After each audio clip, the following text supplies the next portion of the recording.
Hi, everybody. I'm so excited to introduce our guest today, Brian Jodice. Brian is the creator of Pick Up the Six Productions and the Pick Up the Six podcast. I was lucky enough to be on Brian's podcast a few weeks back. We had a blast, and I've got the links for that podcast in the show notes. So after you listen to this episode, you can go back, listen to Brian interview myself. Now, Brian's a former TV broadcaster, and he's got a passion for reaching out to people through storytelling. When you listen to him talk, you're going to hear what a great and natural storyteller he is.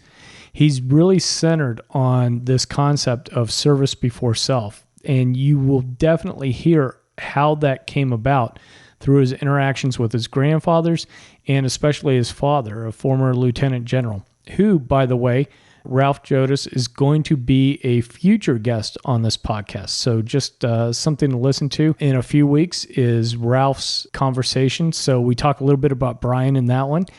You guys are going to just enjoy this conversation. So it's got fascinating stories about his grandfathers, and it's got great stories about life and about family, about serving other people and being there for your community and for your family. So do me a favor, go ahead, lace up those shoes if you're going out for a walk or a jog, or if you're home doing some work, maybe go ahead and take a break. Pour yourself a beverage, pull up a chair, and join Brian and I for a fantastic conversation.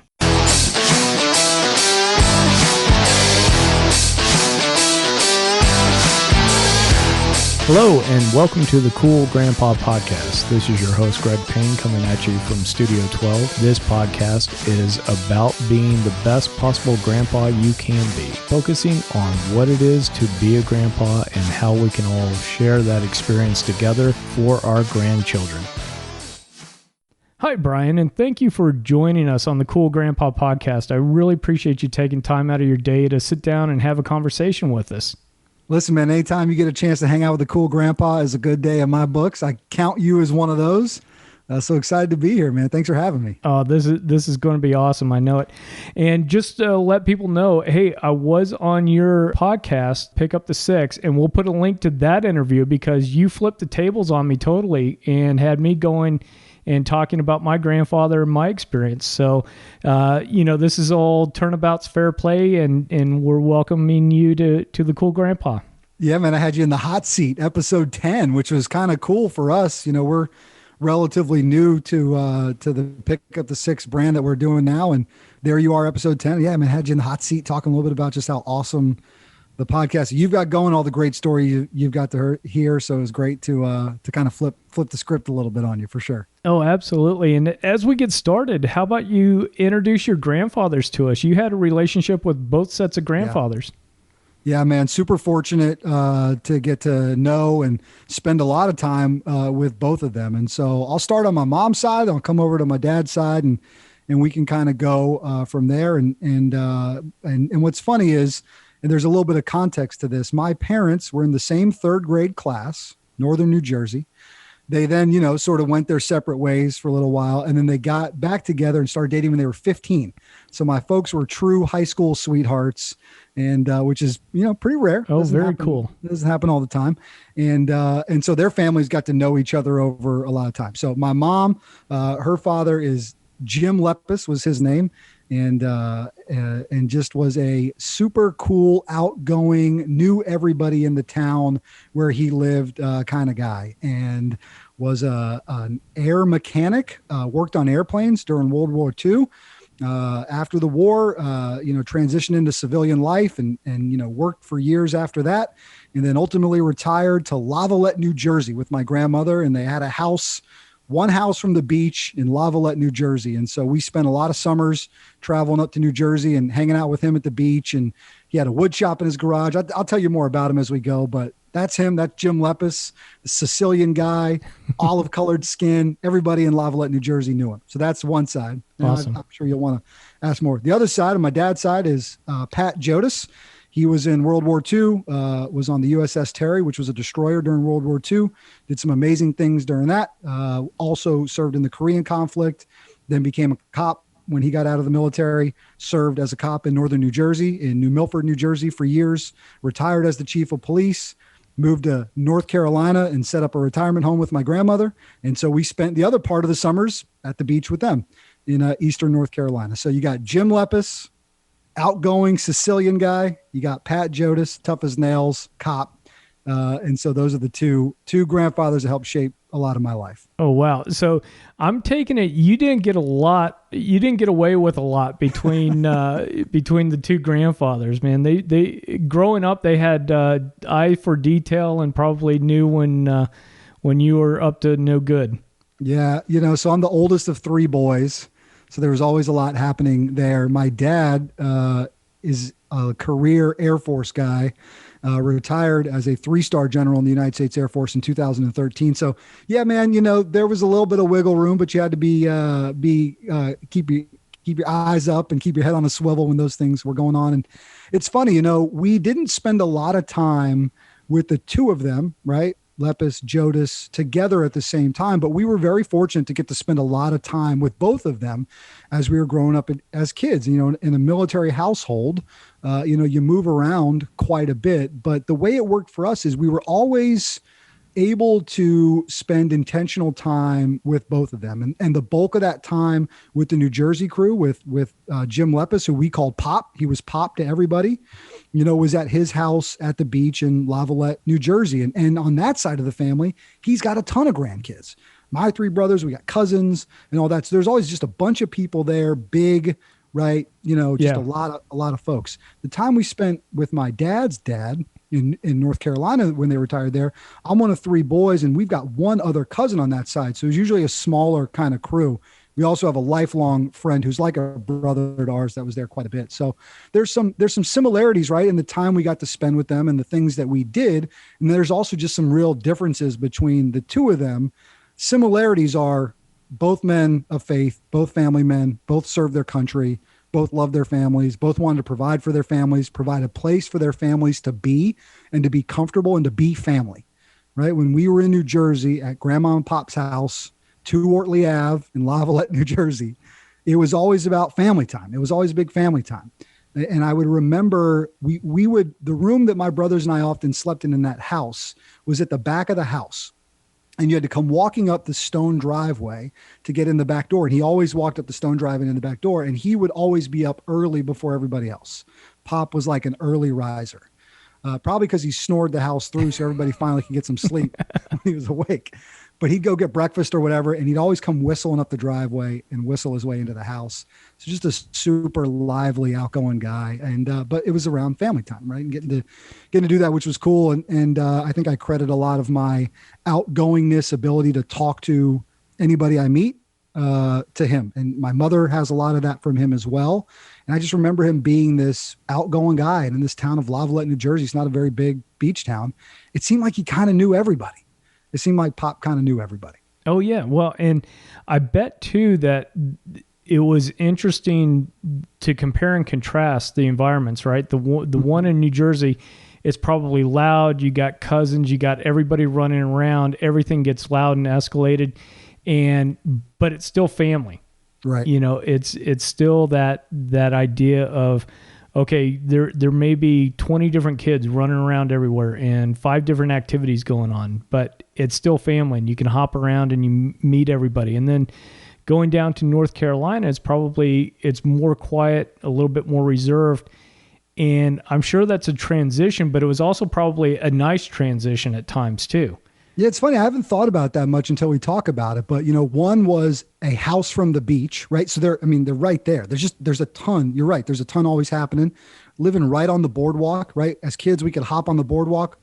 Uncle Billy would give us $20. We'd roll down the boardwalk. We'd get some ice cream. We'd come back. You'd have all that happening there in the North Carolina atmosphere. And by the way, they're from New Jersey as well. But he was like, I'm out of here. We're heading to the South. See you later. But they were in a quiet neighborhood, right, tucked in, and it was a 10-minute drive to get to the water. So it was definitely noisy and a lot happening in the house once the 4 boys, if our brother Scotty was there with us, were there. But it was a bit of a different kind of atmosphere and vibe to it. And listen, Jim Pop was a little more outspoken, a little more outgoing. Pat was a little more reserved. Would always talk to us, always shared stories with us, would talk to anybody, but a little bit more reserved, and so they have a different kind of style to them. But both of those were just great environments. And again, I'll say it a ton. Both of those were, look, we got hard lessons taught to us if we screwed up or if we did something that we needed to be course corrected on. But there was also just always a ton of love there. And that always kind of permeated through both of those guys and everything that they did and what they ultimately wanted to have for their families, right? Pop and Grandma wanted to have this place where everybody was always welcome there, right? And Pat and Marianne, right? So Grandma and Granddad in North Carolina wanted that same exact thing, maybe in a little bit of a smaller environment. So there are some similarities, but definitely some differences. I love those houses that the moms and dads and set it up to where, hey, I want the neighborhood kids coming over, or I want this setup so all the grandkids can come over, and we want everybody here, and we want that, and you don't always put the most valuable and breakable things on the lower shelves, but that's how you get course corrected. Right. That's how you get course corrected. Yeah. The Nerf ball goes flying across the room. Right. Yeah. But that idea of, hey, I want the noise, I want the activity, I want the energy there so that the kids and everybody knows that this is a safe place and it's a place of love, and they can let their hair down and just be kids, Yeah, for sure. And again, when you got three boys, I'm the oldest of three, things get rocking and rolling. So, I mean, they let you know. Both of those guys would let you know if it was time to quiet it down a little bit, which oftentimes it was, but you're right. And in both of those settings, you could play and have fun. The one, you're right there on the beach, so you could play and have fun, be dog tired, exhausted by the time you're done and just want to crash at the end of the night. The other one, we could go to the beach and play, but then we had this wooded area, and it's where we learned how to do things, man. It's where we learned how to shoot a BB gun. It's where we learned how to, if a snake was coming in, and Pat Jodice was no fan of snakes, there might've been a revolver that got pulled out to take out his enemy was coming in. But we learned how to do that stuff. At Pop's house in New Jersey, he had a wood shop above his garage. So we got to go in there and tinker around with him and learn how to do stuff like that, which was important for us as boys to be around these men and learn incredibly valuable lessons from them. Sometimes just in doing things, not always in talking, sometimes just in doing things. Oh, absolutely. And what I find too is that, especially with guys, is that doing things is how we communicate and open up. And I'm sure that was the way with Pop up in his his woodworking center, is that if he was to sit down with you and go, so Brian, tell me what's going on with your life and how's everything going and how are you feeling? You're going to be a typical guy kind of thing is like, everything's fine. Everything's okay.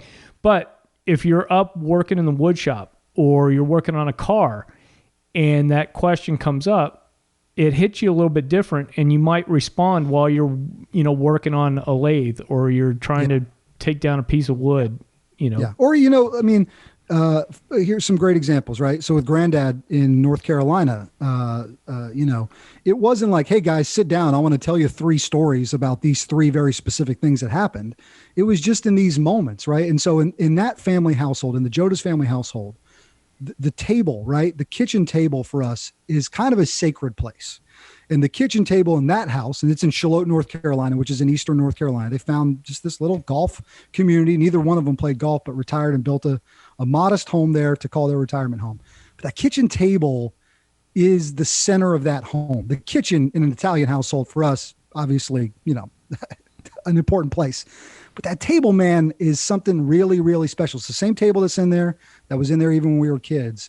And it wasn't, again, like, hey, guys, sit down. And my grandmother would share stories too, but I'm not going to tell you these 3 specific stories, because I've got them teed up. It would just happen through conversation. He would tell us these things that he had done in his life, and we got to know who he was, and we got to know what he did, and we got to love what he did. I love the service both of those men put to our country. But Granddad specifically, when he would talk about these stories in the Navy during World War II, where he talk about these cop stories, I just remember feeling like, this guy, man, like I love everything that he stands for and he does. And it just happened in those moments of just talking to us and sharing stories. Yeah. And it's interesting that you brought that up, because the way that you described that family table, right, it struck me as almost the primitive part of that is kind of the sacred campfire area. Yeah, Or, sure. if you go back a little bit, this is the modern equivalent of that. This is where we're going to tell stories of, of hunts and of seasons and of, we went through this and we went through that. And, I want grandpas to remember that your stories have impact. Yeah. And years afterwards. It means one thing when you're telling that to a 13-year-old, but it means something else when we're now 33, 43 years old, and we remember back to that story. It takes on a different significance, but that story is significant. So grandpas, don't be afraid to sit down and tell stories. It's a great point. And now here's what's amazing about sort of the circular fashion of life. And by the way, that table, there's big decisions made at that table too, right? It's not all fun and games. I mean, there's some serious work that happened at that table, right? That family made major decisions around that. But here's what's really cool too, Greg. So we still have this family home in Charlotte, North Carolina. So now I get to sit at that table, and I'm sitting on the left arm of my dad, who now gets to tell stories to my 9-year-old and my 5-year-old. And I'm watching this happen, and I'm putting myself right back in the seat thinking about these amazing things. So you're right. I mean, it continues to kind of work through that. And it's just so blessed to be able to have those experiences. And then now to be able to sit and watch, my little ones start taking some of this in as well. Very cool. Very cool. Now, how did the relationship do you remember how relationships started to shift a little bit as you went into your middle school years? Because you're not a little kid anymore. It's not just let's run and grab an ice cream. Now it's, hey, you can actually help out with doing some chores, and you can actually, relate at a different level with your grandfathers. Yeah. I mean, and then you start getting, kind of assigned some things. And I remember in the North Carolina house, they had a boat, right? And it was always super fun. We'd go take the boat out in the intercoastal waterway, and we'd be fishing and crabbing, and we'd get into big debates with our Uncle Vin, which was Pat's brother, about if you crabbed with chicken necks versus fish heads. We were team fish head. We thought that made for better crabbing, and we'd always get better spoils. Somehow we probably all end up with the same amount of crabs. But we'd bring the boat back to the house, and then he'd just, part of our job was to make sure that thing was clean, right? We had to get all the salt water off of it, and we'd clean it there. And then sometimes he'd even take it back to store it back at the facility. But I think intentionally, right? So you could take it out of the water. You could because you're going to store it. You didn't store it at the house. You stored it at this boat facility. They could easily clean the boat there, right? Yeah. Something about having the boys scrub that thing. Something about having the boys underneath that thing to get the sand and the salt water off of it. Something about that little bit of responsibility to take in. And we loved it. And it was super fun to do that. So even thinking about it now and not even knowing you're going to ask me that. And that was the first thing I thought of, was getting a little bit of responsibility around that boat. Or even just, again, I said course correction earlier, just little things. Just little things, man, that you'd learn along the way. Even how to talk to somebody, right? How to speak to someone, opening the door up, for grandma, if she was coming in somewhere. Little stuff like that you'd pick up as you go. Oh, absolutely. And, it's interesting that you mentioned that about opening the door for your grandmother, because one of the things that pops up on these conversations is just kids watching how grandpa treats grandma, or how grandpa interacts in a public setting. Little courtesies, holding the door open for women, pulling a chair out for grandma, doing some different, jumping in and doing dishes, doing these things. It's all stuff that we all absorb, and it's amazing how much we don't consider it at the time, but it's something that, again, further down the road, it's like, oh yeah, this is how grandpa treats women. This is how, important it is. If he's still doing that with grandma after 45 years of marriage, it's probably important that I do that in year 1 of marriage. Yeah, I totally agree. And listen, you got to remember too, these are generational men. It's a different time.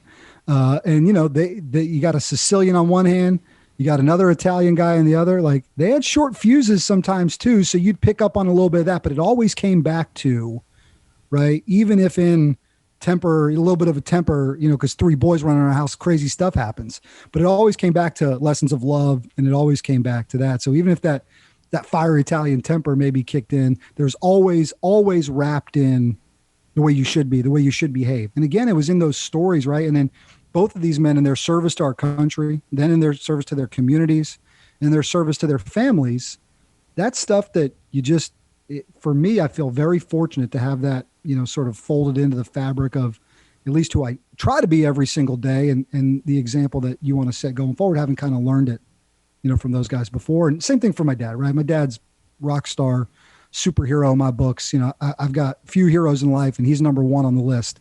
And you can see the way those traits were passed down, and he shares stories with me about the traits they would instill in him, right? And that gets passed down to you as well. So I'm very fortunate to be able to take all that in. Oh, yeah, absolutely. One of the things that, though, changes as let's get into kind of the high school years is now that you're more of a young man, 16, 17, you got a driver's license, that relationship evolves and changes even more, because now you may not be thinking years down the road, but you may start be thinking about what am I doing when I get out of high school? What's going on there? And you've got more life decisions that are coming up. And how have the grandparents and the relationship evolve as you started getting into high school? Yeah. So to me, it's a legacy conversation, because I didn't have them all the way through high school. I'm trying to do the very kind of quick math on it. And my dad's dad, right? So this is Pat in North Carolina. We lost him when I was a junior in high school. And I remember that being it was obviously a very emotional time and a pretty transformative time to lose him then, because he's such a figure for us. I mean, he's a patriarchal kind of guy. And he's just, again, you hear the stories. I talk to you and being a kid, hearing your grandfather tell war stories and then tell stories about all the work he did as a cop in northern New Jersey and be so incredibly proud of all that. And then, to lose him when you're in the middle of high school, that was a tough blow. And in our family, and on that side of the family specifically, we're a very close, tight-knit group because we're a smaller group, right? Think about that family branch. We're a smaller group. And we my dad will be listening to this, and maybe my uncle listening too. I like to say a thing, this is very Catholic of me. We venerate our elders. We venerate those in our family that we've lost before us. And so, I lost him, at that, 17 years old or whatever, but I remember it impacting me. In fact, I got one of his t-shirts. I went to his house, right? I got one of his t-shirts, and the rest of that junior football season, we had, I went to Lake Braddock High School. You know where that is. You went to Annandale. It's not too far away. Right. We had team gear, right? Most of the times we'd wear a team t-shirt underneath our shoulder pads. I wore his black t-shirt. It was some random t-shirt I found in his closet, but I wore that the rest of the football season so I could have him with me a little bit, because he didn't get to watch me play anymore after that. Right. Yeah. Even though they lived a bit of a ways away. So I remember that happening. And then, so the goal, right, is these men, right, because they lived right, because they led right, and because they ultimately left right, right? They left right with their families. They left right with their creator. They left a legacy too that I feel very fortunate to be able to sort of carry going forward. So I didn't have them in those moments of growing up, going all the way through college, seeing me get married, right? Yeah. But taking all those moments, and I feel very, very much at peace. And again, I've said fortunate so many times on this podcast, but fortunate to have such a great bank of memories with both of them, right, to carry me through. And even in getting to meet you and hearing about what you're doing on this podcast, I was thinking so much about how both of them delivered traits that I can see in myself, I can see in my parents, I can see in my brothers. And it's like, that's a legacy, man. By leaving those things in other people, that stuff lives on forever. Yeah, I love the phrase that you had, they left right. Mm-hmm. And that just, I absolutely love it. I'll probably borrow that going forward, because I think that's something that a lot of us should be aspiring to. Not just, hey, I'm going to leave a little bit of money behind. I'm going to try to make sure the car's paid off. I'm going to do these things. It's, hey, are your relationships where they need to be? And are, the other intangibles where they need to be? So when you do pass and it is your time, that people go, he left right. Mm-hmm. And I wish I could take credit for it. A good friend of mine, Dave Redding, sort of came up with these 4 blocks in life, right? And as a man, I believe a lot in this, and there are around 3 of those things, right? First, to get right. So you've got to get right with yourself. All right. And part of that is sort of removing yourself from the center of the universe. And then again, if you get right, you can live right, then you can lead, whether that's in your job, in your family, in your community. And then that legacy point, that leaving something, because you can't take any of this with you. Right. But what you can do is you can leave a lot of you behind in the people that touched your lives. It's why when musicians pass away, it's a sad, sad thing, especially if we lose them young. But then you always have a piece of them. And so I've always taken some joy in that. And the same thing with these guys. Again, able to go where I live now, not but 2.5 hours to his house, sit at that same exact kitchen table, right? See all the same pictures in there and remember all those things. That's leaving right. That's leaving that stuff back for those who stay after you. Oh, absolutely. And the fact that you had already mentioned about sitting at that kitchen table with your dad there and your sons being there. And no, my daughters. Daughters. It's such a wild juxtaposition, man. Right. Let's get this. Pat Jodice, right? This is my grandfather we're talking about. He's all boys. He's one of all boys in his household.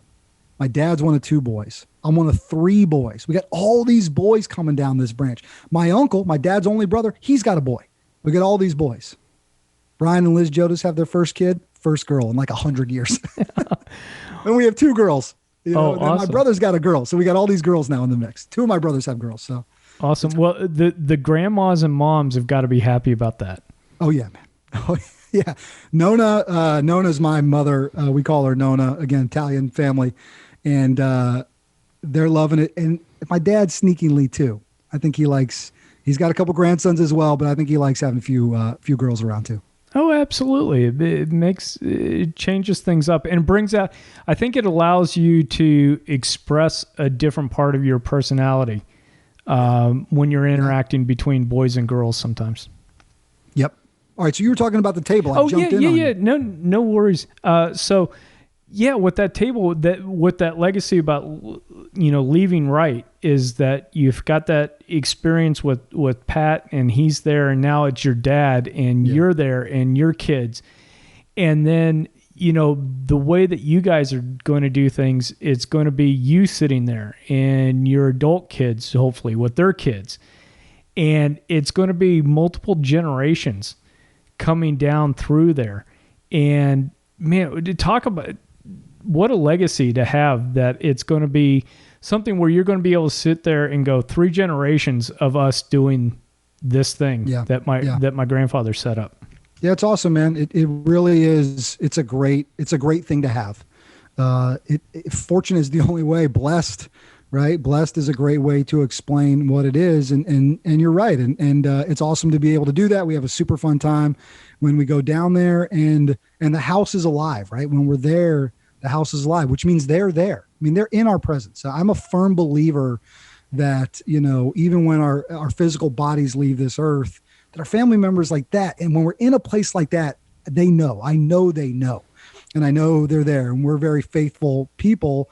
And you can see that on the walls in the house. In fact, I warn my friends, I said, listen, when you go in there, you got to remember you're walking into an Italian Catholic's house. So you're going to maybe see some stuff you haven't seen before in other houses. Just be warned of that. But the table's alive, right? The kitchen's alive. We're using the same cookie sheets my grandmother used to make Christmas cookies on to now bake with our children. All that stuff seems like silly little stuff maybe, but it is so important to family legacy and to something that bonds us and makes all of us in our family part of something that's so much bigger than us. And so it's great, man. For sure. And that's the way it definitely should be. And it's, the other thing too is that people need to realize that this is all a result of work and being intentional about it. Because if your grandparents hadn't made the decision to, hey, we're going to have a place where all the grandkids can come and the families can come and we're going to get noisy and we're going to have a little ruckus going on. None of these interactions come about. None of these lessons, none of these stories. So that's another big takeaway, is that life in these relationships don't just happen. They happen because people put effort into it. Dude, and on both sides, both of those guys, Pop and Granddad, they had incredible accountability partners in their spouses, right? So Grandmom Lepis wouldn't let him get away with that temper getting too short, right? And that Sicilian attitude coming out. She'd check him on that. She's a former school teacher, right? She'd make sure she checked him on that. Grandma Jodice, she checked Pat on that for sure, right? And so this tough as nail cop had just as tough a nails wife. They had accountability partners in all of that to create those environments, which I think in our family, speaks a lot to just, the way we've been able to grow our families from here as well. But you always remember, right? They were always together. They were always working together, and a couple of them out survived each other, but they always were working sort of together on these things. And accountability partner is a great way to kind of explain the way it was. Oh, absolutely. And I love that idea that your spouse and partner is your accountability partner. Occasionally you got to have that little hip check coming in from your accountability partner that is, probably telling, hey, Pop, he's 9, back off, relax a little bit, or. Yeah. And me, Greg, like I'm a firm believer too that, and I'll talk just males for a second, just from a man's perspective. I believe men need external accountability partners outside of that sort of most important relationship, which is with your spouse. But I do think ultimately in the house too, you got to be able to work as a team. You got to be able to work as a team. And we saw that. And, both of those guys had wives that were willing to call them on stuff when they needed to. And I think that was important for us to see that too. Yeah. Yeah. Because, definitely the older you get, you still need boundaries, and in many ways we're still the 9-year-old that wants to eat ice cream before dinner and we want to stay up later than we should. We've got a lot of maturity and we've got a lot of things going for us, but, we do need those accountability partners in our spouses. Yeah, I agree. All right. Can I share a funny story with you? Yeah, I got to tell you a story about this guy. I want to tell you a story about Pat Jodice. Okay. This is a World War II story, and I'm just remembering some of the ones he would tell us around the table. First of all, a cool moment. He was on the USS Terry out in the Pacific during the Battle of Iwo Jima and was there watching from their destroyer as the Marines took Iwo Jima, as the flag went up. That's a pretty amazing Holy moment. Cow. Right, that the USS Terry was part of that battle, and so they're out in the Pacific as that happened. That's kind of a neat thing. Funny story. I remember him telling us a story about they're new on the ship, and I don't know exactly where they were at the time. It doesn't really matter. But they're at a point where they've got some downtime, and essentially they'd have this movie night, out on the deck of the ship, right? They all put a big screen up and they could watch a movie. And they're all kind of sitting in these rows, and somebody scored a bottle of wine or something that they were passing around, right? The sailors, which I think it was a no-no at the time. They weren't supposed to be doing it. And somebody passed it to him and he got it and he took a pull of it and he passed it on the next guy and he turned to him and it was his commanding officer. And he was like, oh boy, I'm in trouble. And the guy, I don't remember exactly what he said to him, but he probably said something to him like, give me the bottle, and I remember him saying he took the bottle from him, took a pull, passed it on to the next one. So I just always remember that funny story. Very cool. Very cool. Well, and that was cool of the commander just to go ahead, take a swig and pass it down, Well, what's one bottle amongst, 100 or so sailors, Sure thing. Nothing. Just a little bit of comfort, just a little bit of comfort of home as you're heading off to do some pretty serious stuff. So right. I'm sure they appreciated it. Absolutely. So with all this talk about service and leading, how did that really affect you, and did it at all as you started this project with Pick Up the Six? Because we want to talk a little bit about that podcast and that influence. And I just can't help but feel like some of what your grandfather's poured into you has resulted and is manifesting itself as this podcast and this service. Yeah, I mean, I think there's no doubt. And thanks for the chance to talk about it. It was so fun to have you on and hear your story and get to know you a little bit and hear about some of the cool stories that you've created on this platform. I mean, you talk about people like Amy Peacock who have had that service element driven into them. I love the episodes with her and her sisters talking about General Rupertus. I mean, just such a cool story and the work they're doing to get to know him, having never met him. Right. So yeah, man, I mean, there's no doubt, right, that service before self is something that in our families, and because I use both sides, has always just been a huge part of who we are.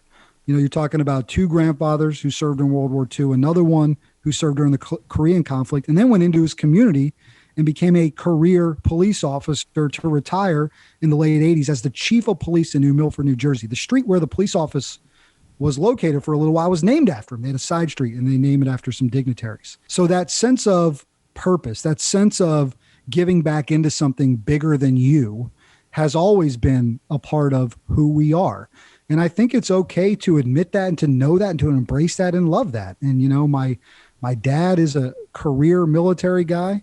My brother, my youngest brother, is in the Air Force. He was in the Air Force, in the Space Force now.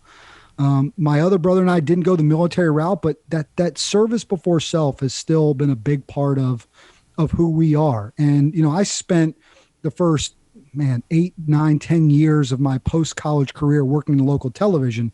But then when I left that world, I started working at a military family nonprofit in Washington, D.C. And I finally really felt like I got a chance to pour back in to a community of people, veterans, military families, and try to find ways to give back to them.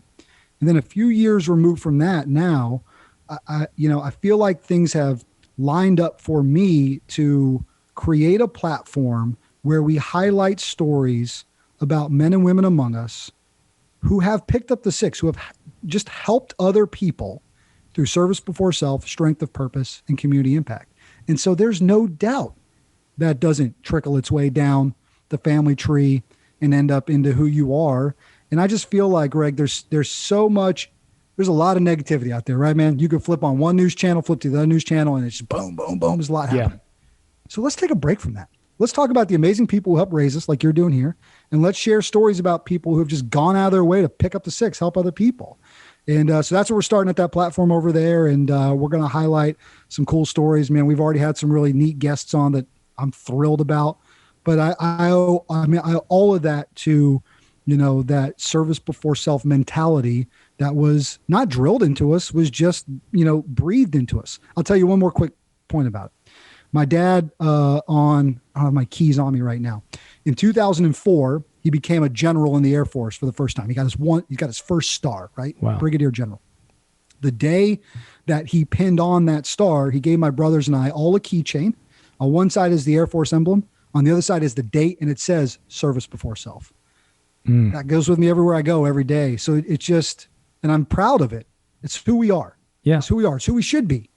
It's who we should be. And not always perfect, right? You do selfish things sometimes, but if more times than not, you can be focused on how can I live third for others? How can I put service before self, even in little things in your community, right? It doesn't mean that I've ever picked up a weapon and gone off to battle to defend my nation. But if I can share some stories about the heroes that have, then maybe that's the way we can be a part of this, something that's bigger than us. Oh, absolutely. And I absolutely love it because I didn't serve myself. I had friends that went in, but it really strikes a chord with me. I, lifelong scouter, worked 12 years for NCAC, National Capital Area Council, at summer camps, right? And for me, that whole scout mentality is still there. Am I perfect with it? No, of course not. Nobody is. But the idea that, hey, there's something beyond you and other people need your assistance and other people need you to be the leader that you're meant to be is just incredible and strikes home with me and I'm sure with our audience too. Now, one thing, just to talk a little bit about it for people that aren't from a military background, what does pick up the six mean? Because I know that comes from kind of a military lingo. Yeah, that's a great question. And there's a couple examples that I use and I've always heard it, but it really actually started striking a chord for me about 4 years. So we moved to this area in North Carolina where we live, and I joined a men's fitness group called F3. And the 3 F's are fitness, fellowship, and faith. And it's just a free outdoor men's workout group. And it's a chance for guys to get up early and kind of be guys and work out, which I think is an important thing that men need. And in that, we always had a phrase of, hey, make sure we pick up the six. Which means if a guy's lagging behind, we always go back and get him. The credo of that organization is we leave no man behind, but we leave no man where we found him. And yeah, that's got some military sounding sort of undertones to it. And so does picking up the six. So for example, like in the military, if a guy was going to say, I'm going down range, I'm going into the fray, watch my six, That just quite physically means like, watch my back. Like, I got your back. Or if you're flying aircraft, like my dad's a fighter pilot, I'm on your 6, right? Or I'm on their 6, like I'm right behind them. So it means you got either somebody's back or you're coming up behind them. Or in this fitness group or in a group of runners, if somebody's lagging behind, it's like, hey man, let's go pick up the 6, right? You get back to, if we're running a lap and you get back to the end and let me go pick them up. So it's that, but it also means so many different things, right? People pick up the 6 every day. For the last year and a half, our frontline workers have been picking up the 6 every single day. Teachers in the classroom picking up the 6. People that go out above and beyond when tragedy strikes in their local community, that's picking up the 6. And so that's where that idea kind of comes from. I owe so much of that to obviously my family, but also to my brothers in F3, of just continuing to drive home, going and helping other people. And it ultimately comes back to, I am not the center of the universe. It is not about me. It's about other people. And it feels really good when it's about you. And those things feel nice, but you got to get a little uncomfortable. So sometimes picking up the 6 is uncomfortable, but it's about making sure other people come before you. Yeah, no, I absolutely love it. And we'll be sure to put links in for F3, and of course with the pick up the 6, we'll put in, the links with Amy and, all this stuff. She's great. So guys, great. Go to the show notes, and there's going to be a ton of different links in here that you're going to want to check out, and especially Amy's episode on Pick Up the 6. I'll put mine in there. But then also just in general with everything that Brian's been talking about. So, Brian, anything else about the grandparents that you want to talk about that maybe we didn't get to? Any other favorite stories that need to come out? Yeah, I could tell you so many. I close my eyes. I can hear that whistle coming up the driveway. Right, I can hear him coming up the driveway in Lavallette, New Jersey, bringing bagels. I can remember sitting on those, I don't know, plush, velvety, maroon seats of probably an Oldsmobile or whatever he drove around.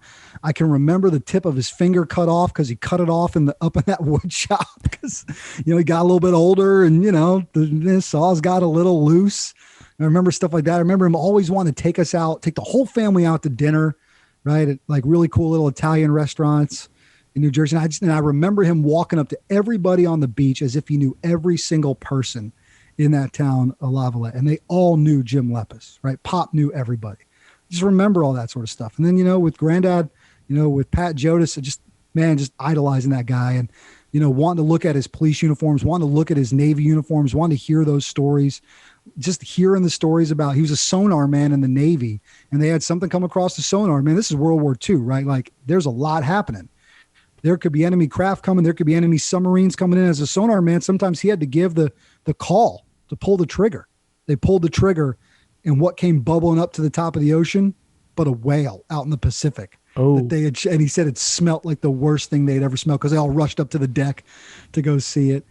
So just, stuff like that, man. And, shooting BB guns in the backyard or learning how to just, do stuff like that. And so all that stuff is great. But always want to make both of those guys proud, right? Always want to make them proud. Always want to make my dad proud, my parents proud, my family proud. But with those guys, always want to do stuff that you knew, made them proud and know they would be. And that's what that legacy stuff is about, man. It's about that legacy and it's just about, just trying to live on the things they instilled in you. Oh, that's awesome. Brian, thank you so much for being on and talking to us about Pop and Granddad and you Pick Up the 6. It's fantastic. And like I said, folks, go to the show notes and we're going to have a bunch of links for you. But Brian, I really appreciate you taking time out of your day and sitting down, having this awesome conversation with us. Here's what I'm going to do, man. I'm going to go maybe pour myself a drink after this one. In honor of both of those guys, I'll put on Frank Sinatra's My Way because it summed up the way those guys were, right? And it summed up a lot about that generation.